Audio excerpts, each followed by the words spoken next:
अस्सलाम वालेकुम दोस्तों, क्या हाल चाल है। तो आज मैं आपको जैज़ कैश का जो है ना फिंगर ऐड करने का तरीका बताऊंगा।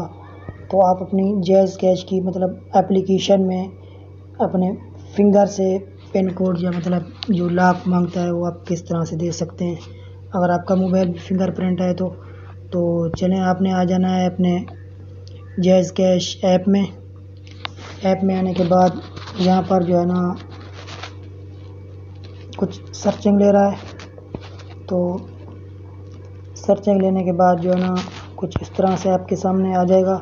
तो अब मैं जैसे ही इसे लॉग आउट करने की कोशिश करता हूँ, ये देख सकते हैं फिंगर मांग रहा है। तो आपका जो अगर फिंगर नहीं लगा हुआ तो ये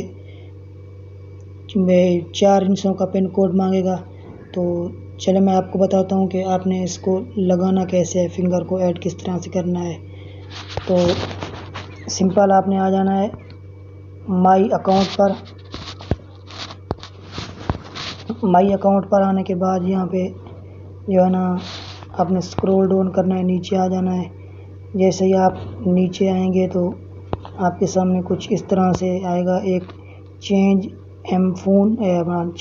एम पिन, दूसरा आएगा बायोमेट्रिक परमिशन। तो ये इस तरह से होती है, कुछ इस तरह से होगी आपके सामने। तो आपने इसको ऑन कर देना है। तो जैसे ही आप इसको ऑन करेंगे और यस कंटिन्यू पर क्लिक कर देंगे तो अब जो है ना आपका फिंगर ऐड हो चुका है। तो हमारी वीडियो देखने का बहुत शुक्रिया। अगर आपने अभी तक हमारा यूट्यूब चैनल को सब्सक्राइब नहीं किया तो सब्सक्राइब लाजमी करें और साथ में दिए गए घंटी के निशान को भी ज़रूर दबाएं। शुक्रिया।